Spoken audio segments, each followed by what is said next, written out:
Hey, it's Lisa with the Artful Fairy Designs, and thanks for watching our video on how to start a slip knot for your chunky knit blanket. This is what it looks like. Let me take it apart and show you what to do. So the yarn to the left is known as your tail, and the yarn to the right is your working yarn. That would be the whole ball of yarn that we're working with. So what we do is we're going to come in about 4 inches and then put it down and take your right hand, flip it over to make a loop so that it looks like that. Then you come from behind and put your yarn through the back. Okay. Notice I'm holding both the working yarn and the tail in my hand, and then pull on your loop with your thumb.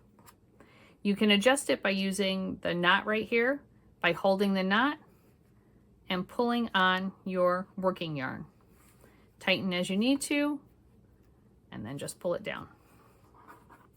And there you go. There's your slip knot for your chunky knit blanket. Make sure to subscribe and like, and if you have any comments, I'd be happy to answer any questions.